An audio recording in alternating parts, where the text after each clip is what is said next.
Welcome to Rise Up Love Ministries. My name is Julius Hammond and my beautiful co-host, Gigi. Yes. We're going to bring another fire episode to you guys. We have a great topic to talk about. We're going to be talking about today dating before you get into a relationship and marriage, and in regards to working on yourself, what you need to do before you enter or let somebody enter into your atmosphere. So, honey, you want to start off on what the topic is going to really go about today? Definitely. So it's kind of interesting that many times when we start dating, we start with the wrong kind of foundation. And most of it is kind of based on social media or what we think society feels is acceptable or something along those lines. And, sometimes, it could have a little bit of Bible in there somewhere. But usually when we start off with that trajectory, we find ourselves in a situation where we're in relationships that don't really fit where it is we're trying to go or what it is that we're trying to do. But the foundation of all that outside of God is knowing yourself. Mm-hmm. So the Bible has this quote that people kind of like run by, and they focus on one aspect but really don't focus on the second aspect of it. And it's a quote that says, love thy neighbor as thyself. Mm-hmm. And I know that we say that a lot in church, and most of the time when the preachers bring that topic up, it has to do with you giving and helping other people and being a good Samaritan kind of thing. It kind of goes hand in hand. But the biggest part of that whole thing is the as thyself. Because you can only love from the level of love that you're able to give. You can't give from a place of emptiness.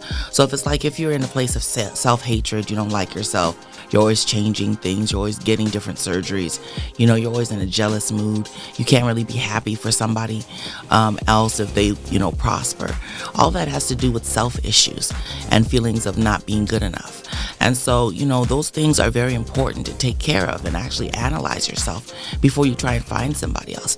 Because if you're trying to look for somebody to spend forever with, or even a short-term time with, from the place where it's like, I know that I'm not anything, or you feel really bad about yourself and you have low self-esteem, you're going to cling to that person. Mm-hmm. And so instead of you and them complementing each other's values and talents and gifts, it's kind of like you become a leech, to where it's kind of like you're so afraid of losing that person that you become a totally different being. And instead of it being a give and take, it's a take.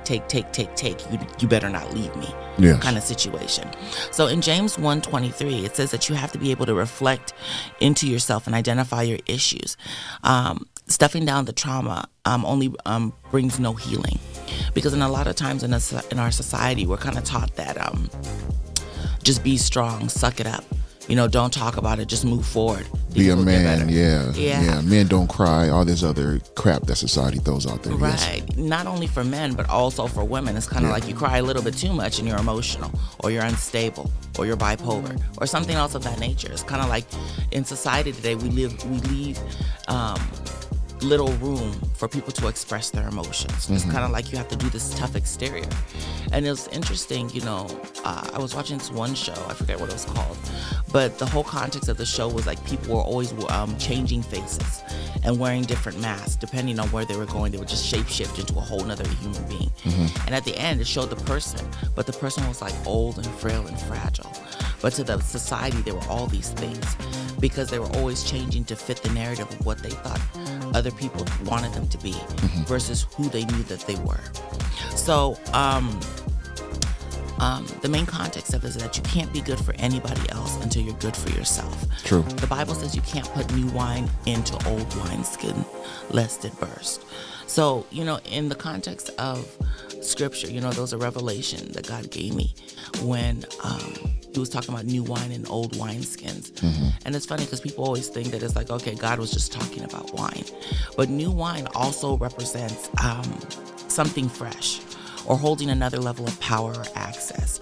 The interesting part about it is that when God did anything with anybody, he always changed their environment. Yes. And changed their ability to see how things work. When he removed Abraham from his father's house and told him that I'm going to show you a land flowing with milk and honey. Mm-hmm. He gave him a physical, visual picture of where he was taking him. Mm-hmm. He didn't say, oh, come on, man, let's go. And not tell him where he's going. Just follow me. Abraham would have been like, wait, where am I leaving to? Don't worry about it. Just come on. Mm-hmm. And it's kind of like he never did that. Everywhere he ever took somebody, He told them where he was going. He showed them a picture. Then he shifted their environment. Absolutely. And so the interesting part about it is that in our lives, God does that for us. He shows us where he wants to take us. He gives us the opportunity to accept, and he shifts our environment. And the same thing, this is relevant because in relationships, many people want to take their old childish mentalities and shift to a new ground. Yeah. So they want to be selfish. They want to only think about self. They want to have somebody cater to them. They want to be the type of person that isn't responsible, and then they want to go and find somebody and be like, I want you to be my wifey. It's like, well, are you going to pay my bills? Nah, you going to pay your bills or you going to pay half. I don't got time for that. I can't do it. 50-50. Right. And then they wonder why the thing ain't working. It's like, well, if I'm doing it by myself, most women are like, well, if I'm here and I got my own apartment, on my own car, my bank account is full, and I'm doing it by myself and I'm killing it, why am I going to get in a relationship, move you into my space, and then go half? Well, if you remember on our last episode, I was talking about how a man should already be in his work before he invites a woman into his life. What you just said specifically speaks to why that is so important, because if you're a man, you should already be in your work. You should already be doing something toward using your gift or something toward your passion and your career before you go out and accept a woman. Now, if you can, and it goes both ways. If you want to dating is one thing, and like courting the person to try to get to know them, that's fine. You can do that. I would suggest to do that. But having casual sex like most people do, trying to hurry up and rush into a relationship, into a marriage, whatever the case may be, that usually goes sideways. You know what I mean? It usually don't go the way you envisioned for it to go. You know what I mean? Just like I tell women all the time whenever I'm mentoring them in business and other things. Hey, if you want your business to really flourish, you have to get a mentor. Seek out a mentor, someone who's been there, done that, and it has the compass can show you exactly where to go. So that way you're not going down the wrong path. Now, will you have some rough waters here and there? Yes, you will. But the mentor is supposed to guide you so that way the rough waters aren't so rough, or whatever the case may be. So, yeah, you're absolutely right. I don't succumb to the whole notion of moving in with a woman, and even though it's crazy, because I actually did that. That's how I know what happened. You know what I mean? So I actually did that. I moved out here with you instead of being in my own space. Now I have my own stuff going on, but I wasn't where I needed to be, where God wanted me to be before really moving forward with you. And it took a long time, okay, for us to get to where we are. So, but instead of building your house on sand and other things that will easily be knocked down, you're supposed to build your foundation on bricks and put the lay the wood and do all the stuff that you're supposed to do in order to build the house correctly the first time. So that way you don't have to go back and reconstruct and redo all this stuff, rehab the house, and when it's already, if it was built if the house was built the first time correctly the first time. So absolutely, you're 100% correct on that. Right. I agree with you, honey. And so, as I was saying, about new wine and wineskins, and God, whenever he did something new, he changed the environment and changed the person in order to fit what it was that he was trying to do. Yeah. So, it's like, have you ever bought soda from the store, right? In like a paper cup or something, and like you have it in your car, and it's like hot as hell outside, but you leave it in your car, and you're like, okay, well, I like this cup, so I'm just gonna use it in the house. And you bring it into the house, and it's been sitting there, and like you pour out the old juice and you try to put new juice in there, and then the bottom's all kind of like soggy, and it's like the juice is finna fall out. You know what I mean? Yeah. And it's just like that when you're asking God to allow you to date somebody in hopes of becoming their wife. Because I'm speaking from a female level. It requires a different level of anointing from being a girlfriend to a wife. Yes. Girlfriend is definitely the training ground. Yes. You know what I mean? Because it's in that moment where you see what you're really dealing with to a certain degree. T.D. Jakes made an interesting comment in one of his sermons. He said, the first 6 months of any relationship, you're dating their representative of who they want you to be, so that you don't leave. Yes. And you're then not dating the actual person. You're really not. Yes. And so after the first, I mean, some people can hold on for like a year or two and really fool you to think that this is who they are, but then all of a sudden, one day you wake up and a whole different person opens the door. Yeah, I want to see the person with no wig, no eyelashes, no makeup, no lipstick.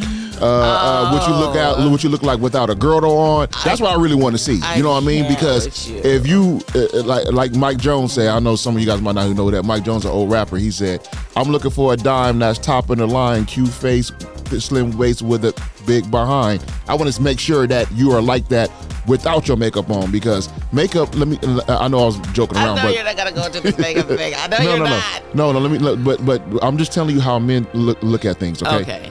Makeup should be a beauty enhancer. It does. Not a beauty maker.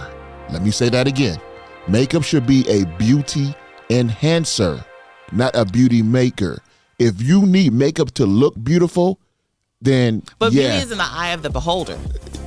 Yeah. Okay. It's not society tells you guys that stuff, but it's not society. I mean, everybody. I mean, some people. You know, like how when. Well, I don't know about that example, but you know how when people have kids that aren't so cute, they say stuff like, "Honey, it's not your face, it's your personality that matters." It's not one of those, you know. It's kind of like some people, they really do go for the personality and they don't really look at your face. I mean, somewhere down the line. No, women go for personality in most cases. Because men, we're visual creatures. I'm just telling you, we go for the looks first.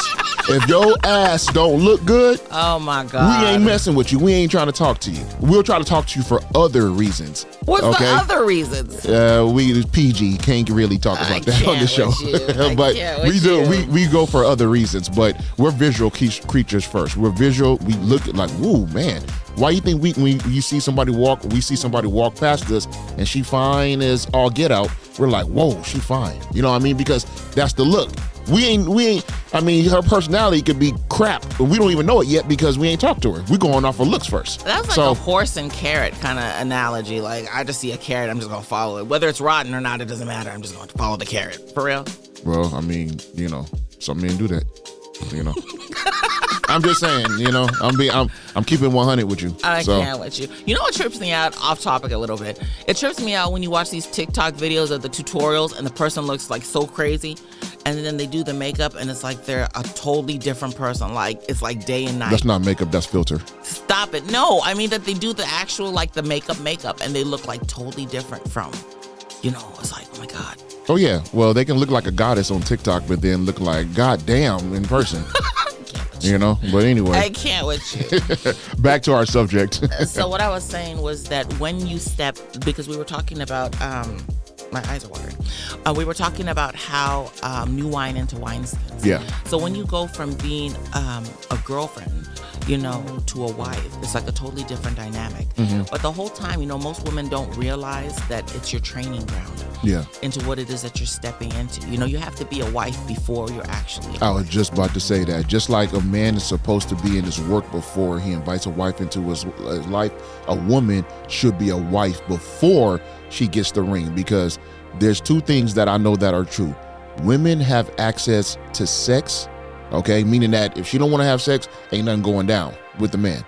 But man has access to marriage, okay? Now, there are some outliers there, okay? I'm talking about general, because when women, there are some women out there that will propose to men. I'm not for that. I'm not for a woman getting down on her knee and proposing to a man. You know what I mean? Knees are bad. I ain't proposing to nobody. Rather you got good knees, bad knees, mechanical knees. A woman shouldn't be getting down on one, two, three, 7 knees. She shouldn't be getting down on no knees in order to do that. Exactly. But I do believe in a man courting a woman, and I believe in a man, you know, the one who's supposed to be getting down on the knee, proposing to her and doing all that stuff. Now, are there some outliers? Yeah, there's some people that do untraditional things and all that stuff, but I'm more of a traditional person. I just, you know, like I asked you to marry me when the other way around. Me. Yes, I did. No, you didn't. You told me. Oh yeah, well I told you. Yeah. No, you didn't say, will you marry me? You said, you my wife. That's it. Oh yeah, because I knew what I wanted. I was like, whatever happened man, to like y'all feel me on this, okay? Yeah, you know what you want. You know what you want. So and I thought you was playing because people don't ask. Like I thought I was gonna get the roses, then down on one knee. You're the love of my life. I can't live without you. We rolling in the car. You're like, yeah, you the one. You gonna be my wife. But check this out. Is that ring fat? That's not the point. There you go. Exactly. Okay. Yes. We women like the romance. You need to fix that on our anniversary. That's to tell you. That's all that matters. No, that ring is. Listen, that ring is nice and fat, and it cost me a pretty penny. All right. I broke it in Vegas. It's like she ain't up in the. Vegas. No, I did. It's at the repair shop right now. But that's not the point. That broke the diamond. Yeah. But the point that I'm trying to make is that women like romance. They don't want to just be, told in the car, you my wife, like there's some kind of like that, like they got bought at an auction or something. You got to do the romance part, Well, we're going to do the romance part as far as either later on this year or next year. So we'll have an actual deep, good wedding. So stay tuned for that. For those dates. That is so funny. Yeah. But you know what? To piggyback off of the topic that you were saying that women shouldn't propose to men and everything. Another area. That people fail to realize that is of great importance is the magnitude of the question, will you marry me? Yes. Because most men, they're like, will you marry me? And in their head, maybe they're thinking that it's okay, well, it means, will you, live with me? Can we do this together for as long as it works, because I like you right now and, this is what I want. But the context of saying, will you marry me in all reality is basically saying, can I take care of you for the rest of your life? Mm-hmm. That's what you're asking. Will you trust me to take care of you for the rest of your life? Yeah. And most men don't see that. And so they get into these relationships. The woman says yes. And then they're like, okay, well, can you do my hair? Can you do my nails? Can you pay my bills? Can you help me with the cell phone bill? And they're like, damn, you asking for too much. You always needy. You need something all the time. Well, shit, she was doing it by herself, all by herself. And here you came saying that you wanted to take care of her, and she took you up on your offer, and now you're trying to back out of it, do 50-50, 25-50, 80-75, whatever.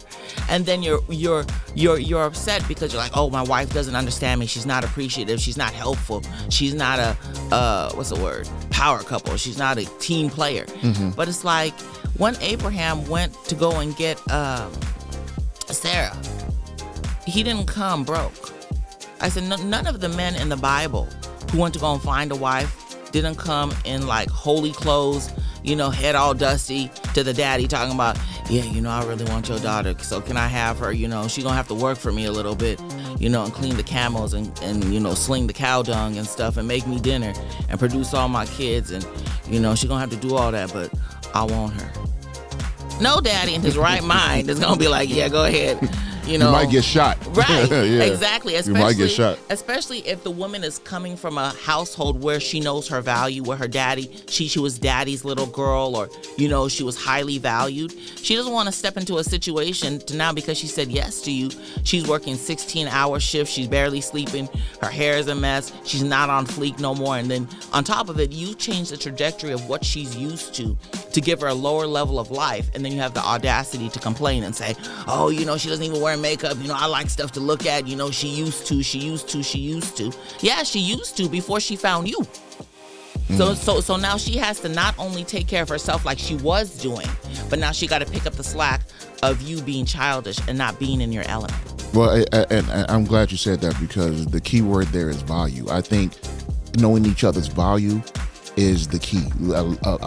In marriage or in a relationship, the man's value is to protect, provide, and do all the stuff that God commanded, right? And the woman's value is to be the helpmeet and do all the stuff that God commanded on that end. I think what happens is when the man doesn't do what he's supposed to do, the woman has to take on that role. When the woman's not doing what she's supposed to do, at certain times, the man has to take on that role. And at the end of the day, if everybody knows their roles, what I'm saying? Not saying that if a woman is like great at cooking, cleaning, and doing dishes and all the other stuff, washing clothes and all that, that's great. But she can also add value in, hey, honey, I can help you with your business. Like we do that right now. I can help you in your business. I could be, you're the organizer. You're more organized than I am. I'm organized, but not as much as you.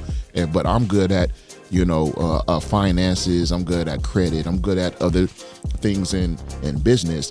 And you're not as good in those areas as I am. So I help you grow in those areas. So if we know each other's value and what we bring to the table and what we're weaker on, okay? Because everybody has weak points. Everybody has strong points and everybody has weak points. Whatever you're weaker on, the other person is supposed to pick you up that they're stronger in that area to be able to bring up that weakness to a strength. So, society now is just, well, I don't need a man. I'm independent. And like I said a couple episodes ago, we're not supposed to be independent. We're supposed to be interdependent on each other. Right. And so, but then at the same time, with the whole interdependent thing, you can't be dependent on somebody who isn't loyal to self. It's kind of like if you can't follow through with your own stuff, other people can't depend on you. Yeah. And the thing about, being a husband or, dating and trying to find somebody to, call your girlfriend, boyfriend, wife, husband, whatever, a lot of things are taken out of context. Most men, they want to be in a relationship because they want to say, I'm the man. And it's interesting because now we have watered down and generalized. We have watered down and generalized exactly what being the man means. For most men, they're like, I'm the man of the house. I'm the man in the house. But it's only in certain areas. Mm-hmm. It's like if she's making more money, okay, I want to control the money. I want to make sure that all of it is in my account and I make the decisions because I'm the man. But God never said the man should be in charge. That's true. Nowhere in the Bible does it say where God says the man should be in charge. It says your husband. Mm-hmm. So if the man ain't your husband, him fighting you to control your finances, fighting you for your phone, fighting you for all those other things, and he hasn't made the commitment to be your husband, it's out of context. And a lot of men, they fight this. I'm the man, I'm in charge, I'm this and that. And they want the obedience and the submission from a cow that's not theirs. It's like you're renting a car, but then you want to have all the full privileges of ownership. Okay, I understand that, but now let me push back on you a little bit from a man's perspective. Because okay. Some of the men are going to ask this. Well, that's cool if you're not the husband. What if you are the husband and you're still getting those type of treatments? Then from your wife. Well, I would have to say two things on that one. One, if it's an issue where you guys really can't see eye to eye, you guys have to sit and really reflect on what the reasoning is. Mm-hmm. Because, there was this one quote that's kind of like flying around social media. It's going like viral, but it's really true. And most men are saying, if you don't like the way your woman's acting, look at how you're treating her. If women have an issue with submitting to you, there's something within your character that makes her feel like it's unsafe to do so, for the most part. Unless you're dealing with like an alpha female who just wants to control everything, doesn't care. Yeah, I'm about to say that is true, but are some really alpha females out there that no matter everything is in alignment. You know what I mean? Like he pretty much could be perfect for her in all areas, but somewhere like deep down in her, she's an alpha. She can't like get over the fact that, hey, I used to do this by myself. Now I got you here. I'm supposed to know my role and do my role, but the alpha female won't let me do that. So some men are dealing with that as well. Right, but even, on the alpha female trajectory, and I can say this because me, myself, I'm an alpha female to a certain degree, and I'm African. Mm-hmm. And, for the most part, we women, we always, we can be the best thing for you. But then at the same time, you have to prove to us you're worthy. It's kind of funny because, even in old times in Africa, like when you're trying to marry somebody's daughter or whatever, and, you come from a royal family or something, there would be like these competitions that would go on in order you would fight somebody to show your strength and how you are better to protect the woman and everything and all that other stuff. Women will never want Conan and all that stuff, yeah. Not Conan, more like Shaka Zulu, but in a different, without the slavery part. I got you. But anyway, what I'm trying to say is that women want to feel like if they're giving up their alpha, it's not to a beta man. You understand what I'm saying? I agree. I 100% agree with that. Yes. There's nothing worse than you being an alpha female and you having a beta male trying to tell you what to do. Yeah. The kind of male where, like, if you were coming out of the restaurant and he heard gunshots, he starts running before he grabs your hand, and he don't look back until he around the corner. He's like, babe. And you sitting there with your heels trying to make it. What's crazy? Some dudes would do that too, and then still expect a woman to be like, yeah, we're gonna live the rest of our life together. Like, bruh, nah, we get in a divorce tomorrow. The ninja's already in the car. Come on, run. And you trying to catch up. And he's supposed to be protecting you, but he gone. He already in the car. And by the time he realizes to check on you, you all the way back there. Sorry about that, babe. Yeah. Yeah, so what's for dinner? You're like, dinner? Bro, we done. You know what I mean? So it's kind of like, if you're dealing with somebody like that, or like they don't take accountability, or I'm not saying that men can't be emotional, because some people, you know, because of the trials of their life, they take things differently. Mm-hmm. But if you have a man that can never solve a problem by himself, and he's always crying, I'm not talking about boo-hooing. I mean, he like literally crying, like he starts a business project. Yeah. You know, and you yourself, you're good at businesses. You're like, okay, I'm going to help you do this. I'm going to help you do that. We're going to register this. We're going to do this, do that. We're going to contact these people and everything. And then so you're like, okay, just go ahead and register the business and come back. And then I'll have everything ready. And he come back. And you're like, baby, what's wrong? You're like, man, what's going on? What's happened? The lady said she didn't like my business. She said she didn't think it was gonna work. I don't think we should do it though, because you know, if one person said it. Yo, if this dude is like that, man, like, he needs some serious help. He needs some therapy. You're like, what's going on? Yeah. You know what I mean? And then for you, it's kind of like, okay, you want to be supportive, but then you got to ask yourself the question: if he like this right now, just because one person said I don't like your business, if we take this full throttle and I invest all my time and all my money and all my resources to support you, is this gonna fall off because you don't believe in you? Mm-hmm. And it goes back to the 100%. It goes back to the trajectory of, do you really know yourself? Because if you're in a place where you don't know yourself, you have low self-esteem, you have low self-esteem and everything is always like you're always checking up on other people and what they think. It's kind of like, well, you know, I want to start a business, but what do you think? Do you think I should? And you're like, well, I don't know if this is time. Okay, well, never mind. I just won't do it. It's like everything you do is based on what other people think. You can't flourish because you're going to take that into marriage. Well, you know, Paul, you know, he told me to be quiet and I just didn't like it. Girl, you should pack your bags and leave. I should? Okay. Well, let me go to Big Lots and get a suitcase because you're right. It's kind of like, where's your brain? You know, you have to be able to actually look at things, have enough confidence in self to where you can make healthy decisions from a healthy place. Like, okay, she said leave him, but she's been through 7 marriages. Yeah. She's by herself. She's bitter. She doesn't have a job. She's very materialistic.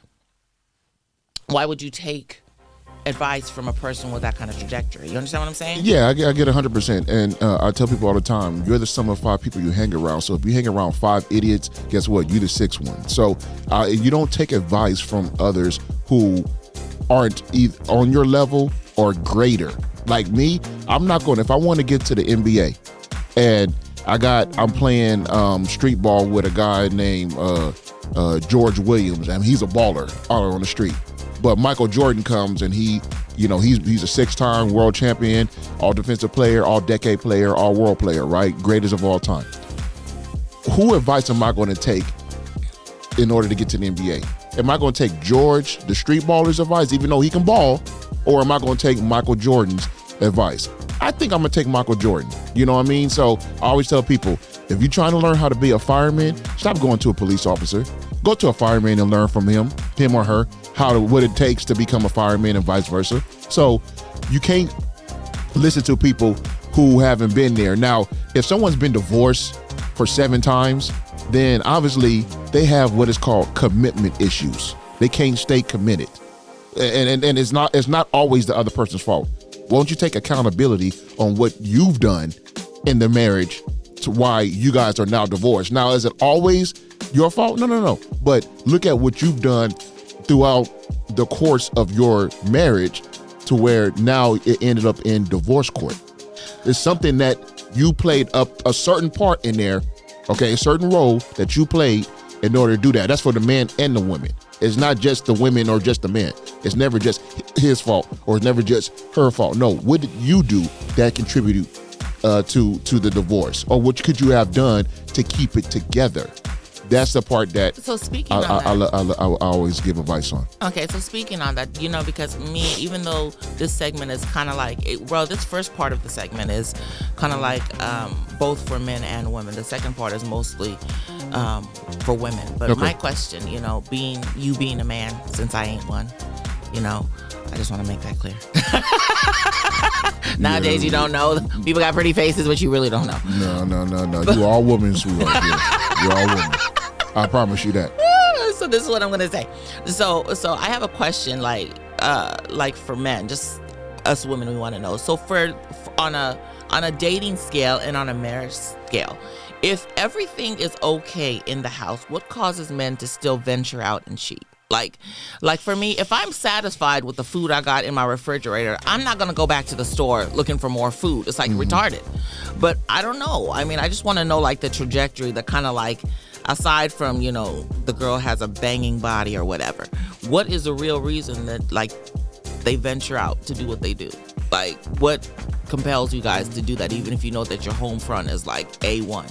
Okay, first of all, it's our biological makeup. We were made up to do that. That's why I told you we're visual creatures. We can go and have sex with 1,000 women and not care about neither one of them. It's just bam, bam, bam, bam. Thank you, man. We're good. Like that's just how we're made up. Now, to answer your question more in depthly, some men are just stupid. Like if you have steak, potatoes, vegetables, a nice cold drink, water, you have a nice 4 or 5 course meal every night, and you're at your disposal that your wife is making you, okay, but you still decide you want to step out, but then you stupid.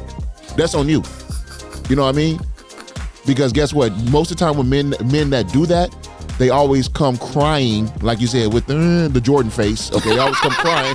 They always come crying back to their wife, talking about, I made a mistake, da da da da. But it's in our biological makeup. Like we were made to create. Who can I use? Perfect person. Please don't Nick say Cannon. I knew you were going to go there. Nick Cannon. He's fruitful and he multiplies. He took that scripture in the Bible and ran with it, literally. I think he got like 9 baby mamas or something like that, some crazy number. He got like 10 or 11 kids. You know what? First of all, he's the new Sean Kemp. First of all, I ain't gonna judge what I have nothing to say about whatever. I have nothing. I ain't got nothing to say about it, but I'm just telling you. Biblically speaking, okay, God did say be fruitful and multiply, Yeah. and in the beginning, He did authorize that it was okay to have 4 or 5 wives. Go to Dubai. Go to these other. You can have. Can you listen to me? Just saying, But people pick and choose which parts of the Bible that they want to use. Like the ones who are hood, they always go the eye for the eye, but they don't know any New Testament. That's the Old Testament. Exactly. Yeah. And the same thing is true with the wives situation. That was Old Testament. That was before God saw Rachel and Leah both fighting over, one piece of meat. That was before, Solomon broke the record with 700 wives and all of them led him to go crazy. Why you would want 700 females all at once, I don't even understand. Most dudes can't even juggle 2. This man had 700. I would shake Solomon's hand right now. He had 700. Because- No, wait. He had 700 wives, and if I'm not mistaken, 300 concubines. So he had 1,000 women. That was his. Listen, I'm being 1,000 with you. You are hard enough to handle. You're fired. Yourself. Okay. There's no way. I mean, how can you even get anything done? Like me personally, I'm so business oriented. I'm so goal driven, and all that. And outside of that, I have a hard time even with myself juggling business and family. I'm still in work in progress in doing that to make sure, okay, you're cool, my kids are cool. I have my alone time, my self time, because you have to have that, or else I'll go butt-ball banana crazy. But for Solomon to have 700 wives and then another 300 concubines, bruh, it ain't enough sex. It ain't enough. Mine ain't enough to go around. I don't know how you did. I don't know how he did that. I think because back in those days, if you're the king's wife, husband, or his his toy. You know, you're not allowed to go nowhere else. So I'm like, and back then I don't even think they had these like stores where you could buy something to take care of yourself or whatever. No, but I'm like, there was no pleasure peas back then. Right, but No. then because you know, I know that even during that time, homosexuality was like really on the rise. And if you got 1,000 women and you only got 365 days in a year, most of these women probably wasn't seeing him like once a year. And I'm just like, if any of them saw him at all, how can you see all 700 or all 1,000? I don't know. Can't. Unless you had like a maniac sex drive, I don't even know. He had Solomon had to clone himself. He had to have like There at was least no like clone. he had to, man. You cannot please that many women. He had to. No, There's something but you know what? If you look at he the had Song to, of man. Solomon's, I mean, he was getting it. Yeah, I was getting it. I know Solomon's story, but I'm just like, I'll be amazed. I'm still amazed how 1,000 girls, like really, like wow. I would have problems remembering their names. I'm sorry. That's just like. I'd have called one Brenda when her name is Shayna. I'm like, oh no. Yeah, it's too much. It's too much. That's but funny. anyway, what was I know we kind of digressed a little bit, but what was the topic? But what I was saying was that in the process of you trying to find somebody, you have to self-purge. Yes. And so, you know, self-purging is actually, it goes kind of like hand in hand with self-counseling.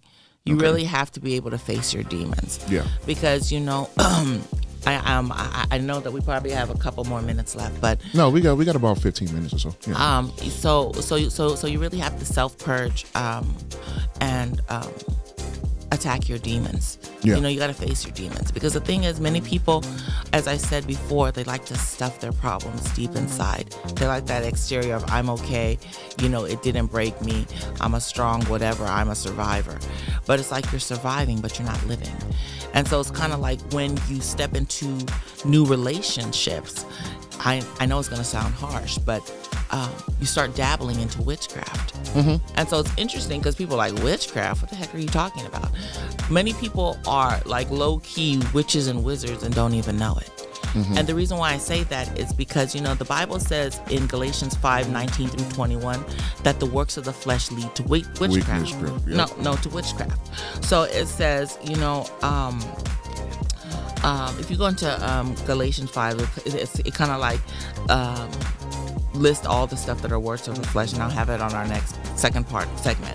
But, you know, it goes along the lines of gossip, jealousy, strife, superiority, envy, and the spirit of competition. So like when you go, you're looking for that good thing. You want something that's cream of the crop that all your friends are going to be jealous of. But at the same time, in the midst of looking for those things, there's nothing wrong with looking for somebody that's an A1 individual that you think is going to be a good fit for you. The problem lies in when you have identity issues. And you see yourself as less.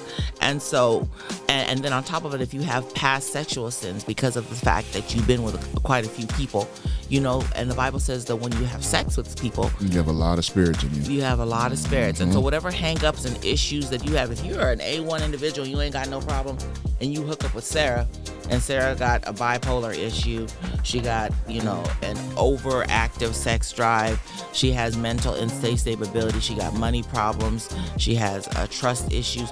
You're merging your soul with this person. And then you start coming across and having money issues. Like, man, I was always good with money. Why am I having money issues now?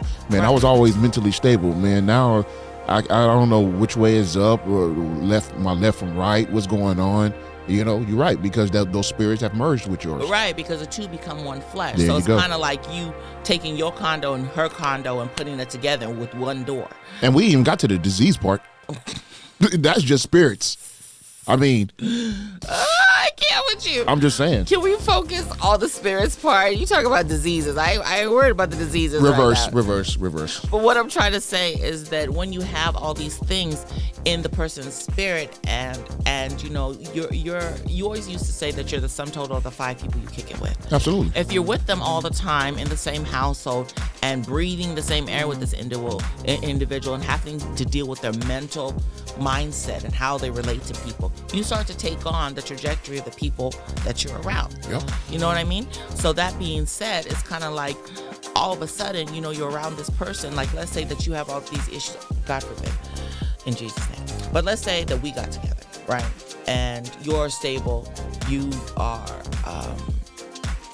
you're really, really good with everything you do. You got 3-4 cars. You have this big old condo in Hollywood. You're killing it in, you know, the business arena and everything. And you have all your stuff together. You're in want for nothing. Yeah. And let's say that me, I don't know, I work at Walmart. I'm trying to get my life together. I'm doing college and everything. Just got out of a bad relationship. Had kind of like a shitty childhood, you know. And I'm just trying to make things work. Don't got too many friends because people, you know, always do me wrong and I have trust issues and everything, and we get together.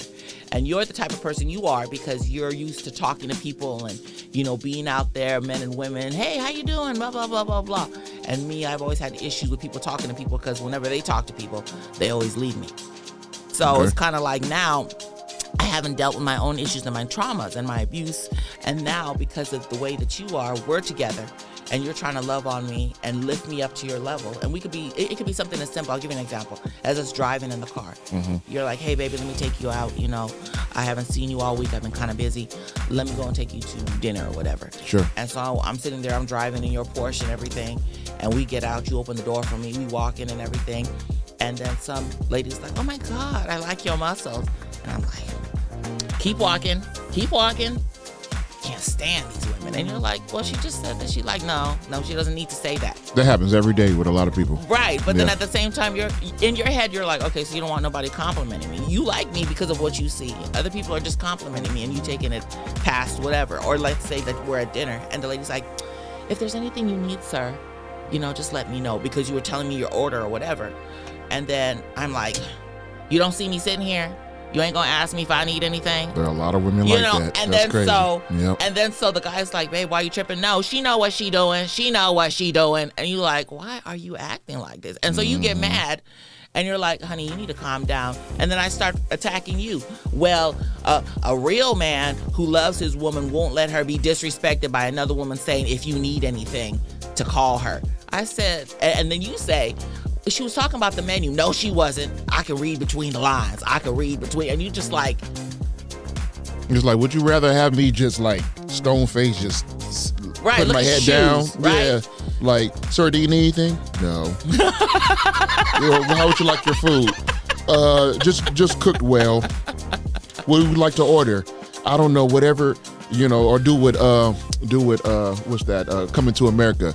Whatever you like. Oh my like God. That crap. You know, right. Like, man, ain't nobody got time for that crap. And so little by little, the trajectory of your relationship changes because now you feel uncomfortable. Like, man, I want to take her out, but every time I do, she act a fool because, you know, she thinks something's going on when there's nothing. Yeah. And you yourself is coming from that places of pain and being rejected that you don't want some kind of, you know, just in case somebody looks at him, he might go back and get their number or see her on the way to the bathroom, to where you're clingy, you know, because there's women like that where you're at dinner or whatever, you're like, okay, I'm going to go to the bathroom. Okay, honey, I'm right here. And they'll watch you like this all the way to the bathroom, like waiting.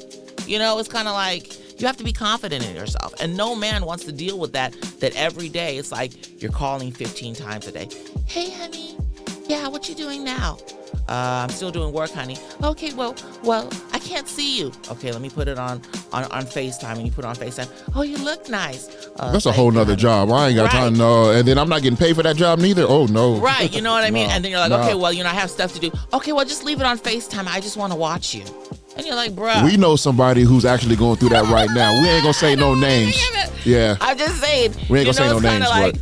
It's kind of like you get to the point where it's like, oh my God, you feel like you have a stalker rather than a partner. You know what I mean? It's like, okay, honey, I'm with the boys. Are you really with the boys? Because I don't know, because you didn't say nothing about going out with the boys. And you're like, yeah, you know, they called last minute. They want us to meet up. Are you okay? Yeah, I'm fine. Well, okay, well, you know, when you get there, just screenshot or let me talk to one of them to make sure that's where you're at. It's like your insecurities building this sense of distrust to where he like, I gotta take screenshots now. I gotta double verify. I was fine when I was free, but because I'm with you and you got these levels of insecurity and trauma that you're refusing to deal with, now I gotta deal with all these extra. You be popping up, oh honey, I was just at the bakery down the street. Honey, we live 65 miles away. Yeah, I know, but I just really had a craving for a cupcake. Hi guys, how are you? It's like, bro, why is she? And then that's how the cheating happens, because it's like, well, you already accusing me. I might as well just go do it. I might as well get it over with. I don't know. So that way your assumptions and your women intuition can actually be right. No. I'm just saying that's how, if someone was going through that, that's how they would think. It's like, well, I might as well just go and do it then, because I'm already getting the treatment like I am doing it, or I have done it before. Now, let me ask you a question. In that scenario, if someone has done that before, right, has cheated, then would you be okay with the woman not necessarily doing that extra overboard that you were saying, but would you be okay with, like, all right, well, maybe the man should be FaceTimer so that way she can feel a little more comfortable every so often, or that way, or if not necessarily popping up 65. I mean, if you got to go to a donor shop 65 miles away where I'm at, then yeah, that's a problem. You know what I'm saying? Like, when there's probably like 10 donor shops on just yeah. So, but what would you? Because we are solution oriented. We're not just. I mean, we're funny. We like to give analogies, and this is normal, guys. We do this all the time. Like, this is not just for camera and for the show, but we are like this on a regular basis. What if for someone that's actually going through this right now? What would your advice be, and what do you think the solution should be to that individual? Just going off from a woman doing that to a man, because that's the analogy that we're going through right now. And then, if a woman is going through something too, we can kind of give that as well. But what would you say the solution would be in order to handle that going forward for someone who's going through that right now? I want to put this in proper context, because I don't want this to be like taking clips later down the line when we're super successful and she said, I want to put this in context. Yeah. I believe that if you're in a relationship, that there's a sense of accountability and faithfulness. That there's a certain sense of accountability and faithfulness that you're supposed to do. If at any point in time you feel that you're unable to fulfill that obligation of being faithful to the person, you guys should have a conversation. I never believe that it's okay to cheat. I don't care if the person hasn't given you sex in a year. Now, those might be factors that lead to you cheating, and the person is held accountable for opening the door to bringing that problem by doing what they did. You know what I mean? But for me, like, in my situation, if ever there was a point in time where I feel that you weren't getting it and we weren't connecting, and I felt that I was being drawn somewhere else or attracted to somebody else, I would literally tell you, honey, I think we should get a divorce because I'm attracted to somebody else and I feel they fit my needs better. And if I don't get a divorce, I'm gonna cheat on you. I don't believe in staying in two relationships, because you would take the proper protocols. Yeah. I would fix you dinner, a little Chardonnay or whatever, and be like, I'm leaving you, and kind of like let you know like what's going on. You know what I mean? I wouldn't just be sleeping with you because honestly, as a wife, even on a girlfriend level, I think it's disrespectful. There you go. If you have a man that is faithful to you, that's working his butt off to make sure that you have everything, he's remembering your birthdays, he's doing, trips wherever he's going, he's doing the Valentine's Day, the sex is off the chain, he's trying to get along with your crazy family and everything because he loves you. And God, she described me, just so you know. I'm just saying. You can continue. This man. I can't with you. And then let's say he's doing all these things just for you. You don't even have to work or whatever, really. You because he supplies all your needs, and all the money that you make, is literally your money. And then during the times when he's out, you over here sleeping with the neighbor in the bed that he bought from you from IKEA.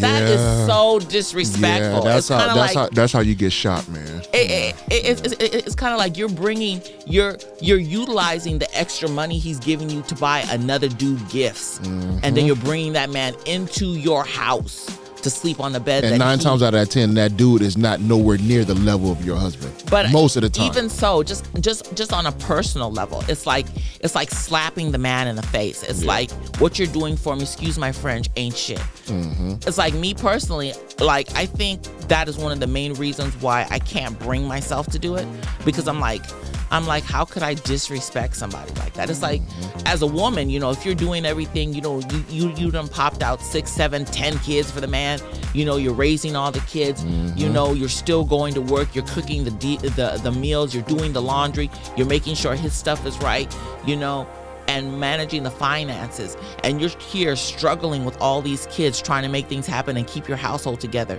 And he's like, yeah, I'll be back later, babe. And he's taking the family's resources to take Susie to get her nails done and walking on the beach hand in hand. And he's over there, you know, piping down some other chick and then coming back for you to cook him dinner. That's like ultimate disrespect. Like, are you freaking serious? I'm here with all you. I gave my whole life to you, and this is what you do? Yeah, you know, you just, I couldn't talk to you. I could talk to Susie. Yeah, you couldn't talk to me because you left me with these 10 kids and the laundry and everything else. Like, when would I have time? Yeah. You know? And so it's like, well, Susie, you know, she keeps herself up. She's fit. I always say this, you know, whatever your relationship agreement is, you know, because the marriage is a contract which becomes a covenant with God. You know, God makes it a covenant. You know, but you have to, anytime you sign any type of paper, it's a contract. Right. You know, but so with that being said, if you guys agree in the beginning, when two agree, okay, when you guys agree, hey, I want to be like this, I want to have an open relationship, then that's different because you guys agreed to it. I'm not a fan of it. I'm a fan of, you know, being one-on-one. You know what I mean? I'm not a fan of being open. Extra like, people? no. Hell no. Can't have no extra people. I will end this episode right now. Ever say that crap? No. What I'm saying, no. No. But crazy. But no. Sorry. But if you agree to that in the beginning, right, then that's fine. But it is super ultra ultimately disrespectful to you know, be with one woman, make her, you know, have her, you know, make her body go through all the changes and all the, because every baby you have, your body got to go through changes. That's true. Every baby. That's you know what true. I'm saying? So, and I understand that, you know what I mean? So most men should understand that, but most men, they don't think with this brain, they think with the other brain. Right. And that's the problem, you know what I mean? But if you, it's disrespectful to give your woman that many kids, have her go through all this while she's past her prime now in most cases. Yeah. Okay. She probably can get a dude here and there to want to smash, but she, like a dude trying to marry her, you'll get a guy, maybe one or two that would do it, but most guys are going to want to go for something younger and something that don't have that many kids. That's just what it is. They want young that will mostly fit their mold where they're at in their life. But that's totally disrespectful to do that on both ends. You know what I mean? Like, if he's committed to you, and even though he gave you kids, but you get, he's like, hey, I'm faithful, I'm doing this, I'm doing all that, and now you got 5 kids with him, but you're going around and messing around with Jimmy because Jimmy, something you like on him or whatever, and you mess around and smashed him. Now that's disrespectful to your husband, because now your husband gonna look at you like, well, if you did that with him, then I gotta question all this other stuff. Right. It brings into question that, like, well, are these kids really mine? What's going on? You know what I'm saying? And in the back of his head, in the back of our head, I should say, and men will probably say amen when I say this, in the back of our head, we question all that other stuff prior till now. We don't care what you say because we go off what you did.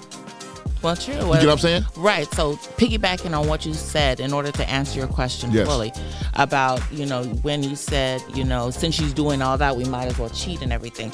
If you take that narrative of doing exactly, I'm not saying it's right. I'm saying if. Yeah, I said if. If you take that narrative, okay, well, she already accusing me, so I might as well go ahead and go full throttle. You're only giving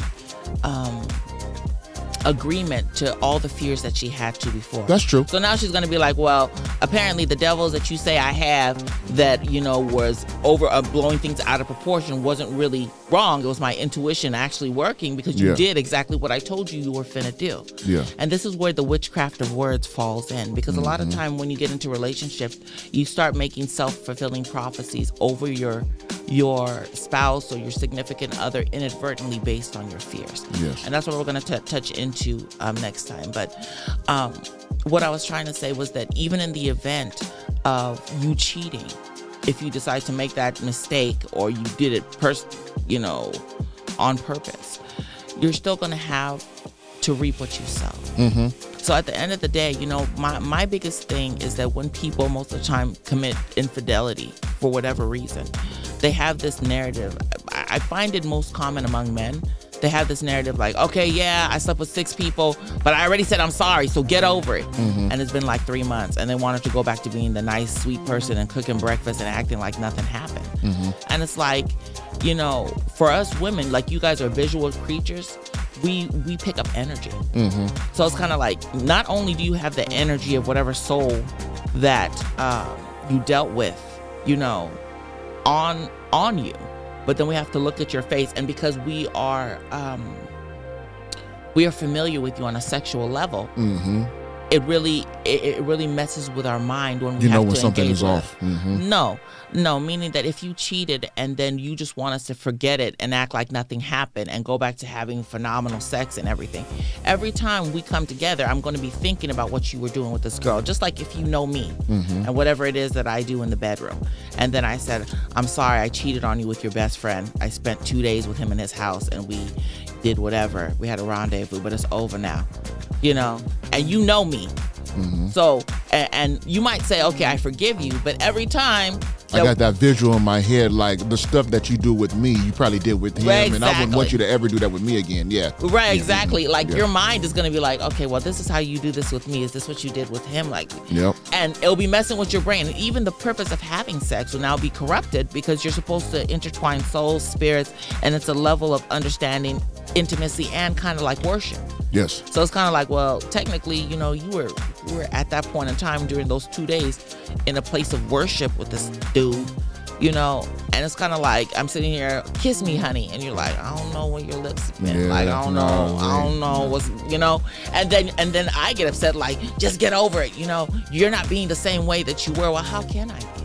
Because not only did you ruin the sexual aspect of it, now you got my head all messed up, and the most kisses you'll get from me will be like Soldier Boy. I kiss you through the phone. That's it. You ain't getting that one peck from me. I can't with you. But anyway, so it's kind of like so when men or women cheat and they're like, man, it's been a year, he still can't get over it. Well, if the person was really committed to you, and what they thought they had, you can't tell them when it's okay for them to heal. I just need her to get over it so we can move forward. Nah, bruh. You really broke her. Nah, he was really gunning for you. He was trying to make you the mother of his kids, and you went and slept with his brother. You talking about just get over it. No, it's not a get over it, because you still got to see that same family member for the rest of your existence if y'all get together. So every time your brother's like, yeah, I'm going to go with your wife to the store, you're going to be like, no, the hell you're not, because this is what happened last time. Just get over it. Ah, man, that was a mistake. It'll never happen again. Well, you guys, now y'all have like a little polyamorous thing going, because all your spirits are connected. So even if he says, it's not like that, I'm not going to do it, you said it yourself that men are attracted to the physical. It could just be one moment when she's crying over something you did and he hug her, and next thing you know, they upstairs. And the same situation's happening again. And so there's always that fear that since that door was open, that it'll remain open. And so it's very important. Don't open Pandora's box. Right. So it's very important to, guard yourselves, because many times people believe that, okay, because I made a mistake, I shouldn't be questioned on anything else. I said, I'm sorry, don't question me. But you've caused that to be a part of your narrative now, because you've proven yourself to be unfaithful. Just like if you trust me with one of your bank accounts, that like your offshore account or in Cayman Islands or something that has like $1 million, and you trusted me with it, right? And then I was using it on some other dude to buy him a yacht and a house and Gucci and Prada and whatever. And then you found out, I'm like, I'm sorry. And now you only have like $500,000 left in there. And then I'm like, I said I'm sorry. That's a problem. Right, Yes. but then I'm like, I said I'm sorry, but you shouldn't have to take the card away. I should still have full privileges. You're like, full privileges? No, you're not getting full privileges. And it's crazy. Some women who do that they actually think that way. Like, they're really delusional to think that, okay, you can spend $500,000 to do all that you just said, XYZ, and then I'm gonna still give you the card for you to keep. Right, exactly. Man, exactly. Something wrong with your brain. And then so they're like, well, if you love me and you truly forgive me, the Bible says that you're not supposed to remember people's wrongs. Yeah, you might not remember the wrongs, but you're not supposed to keep on falling in the same hole by not making the necessary precautions. Yeah, the Bible don't say be stupid neither. It doesn't. It actually says don't cast your pearls before swine. Thank you. So it's kind of like if people have done things that show you on a consistent basis that they're untrustworthy in a certain area, you don't keep on giving them the opportunity to do that. You just got to step away and be like, listen, I love you, but apparently you have a hard time with X, Y, Z, and I'm not going to put myself in a situation where we're at this crossroads again. Yeah. So we're just going to take a different narrative. Now the person has the opportunity to be like, okay, well, this ain't going to work for me. Goodbye, Sally. Or they're going to be like, well, I deserve it. I have been consistently jacked up in this arena, and maybe I need to fix myself and come to the realization that I need to do better. And if I do better and you feel that it's okay to trust me, then you can go ahead and move forward and we can, rebuild that road. But trying to force somebody to give you privileges where in places where you have proven that you're irresponsible in doesn't make any sense. Absolutely. On any level. Absolutely. Well, that was a good topic. Very good topic. We went deep with a lot of stuff. I know there's a part 2 to this. It is. You want to kind of go over, just because we got a couple minutes left, want to kind of go over part 2 what we're going to talk about, and then also let them know where they can find us. Well, part 2 is basically called Watching What You Say. Mm-hmm. And so it goes back into the relationship and the dating aspect, and also watching what it is that we do. Because many times, people are so hung up with what the devil's doing, but we really don't realize when we're being used by the devil through the things that we say. Mm-hmm. And there's 2 types of witchcraft that, the Bible talks about. It's the witchcraft of words and the witchcraft of incantations.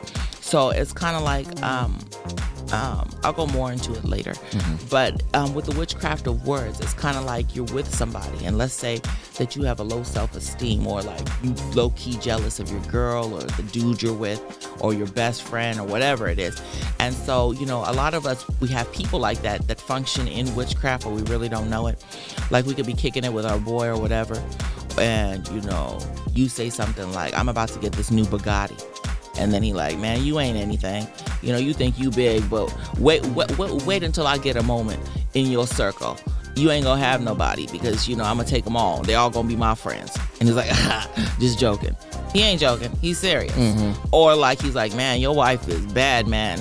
The minute you down, I'm gonna scoop her up, man. I'm gonna scoop her up. He meant that. He meant that. Yeah. It's not he's basically telling you, what his intentions are. You know what I mean? And people like bypass it, or you'll have a homegirl, girl, I'm gonna snatch up that man because you don't deserve him. You ain't anything. I'm 10 times better. And you're looking at her, she's like, just joking, girl, She ain't joking. She's serious. Yeah. And so, in a lot of times, people put those narratives out there into the atmosphere. The Bible says that we shall declare a thing and it shall be established. So even though they say that they're joking, they're not joking. They're trying to set the trajectory of where your relationships and your life is going. So sometimes you got to cancel out the things that people say because they say them. Some of them, they really aren't trying to be witches and wizards. But other ones, they know exactly what they're doing. Yeah. And the same is true in relationships. Even when you're like with a guy or a girl and you tell your wife, well, honey, you're not that smart. You're not as good as me. Oh, well, you can't do X, Y, Z because you're too stupid. You don't say you're too stupid, but you basically say you're inept. You're not as smart as me. Yes, that kind of thing. And you put that narrative out there to make sure that she has that feeling that she can't be successful without you. And it's actually witchcraft of words coming from your insecurity.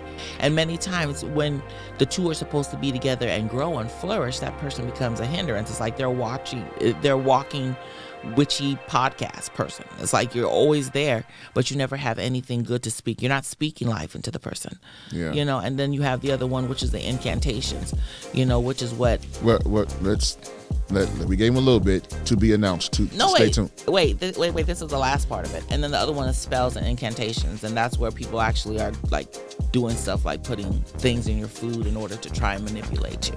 And so we're going to go into deeper context about that kind of stuff, and also about, you know, how if you don't take care of yourself, and how if you don't manage your emotions, you can really jack up a good thing that God has put into your life by using biblical context. So yeah, life and death is the power of tongue, and you just have to know where you're at, know yourself before you can invite anybody else into your life. So that's, at the end of the day, to sum it all up, that's what it boils down to. So where you guys can find us, you can find us on YouTube, Rise Up Love Ministries. We take donations, Cash App, you know, Rise Up Love Ministries, donate to our ministry. And we also have different ministries that we donate to help others as well. Where else? Facebook, Instagram, and TikTok. You can find us Rise Up Love Ministries. So until next time, peace, love, rise up. Go out there and be the best you that you can be for yourself and for your partner. till next time, everybody.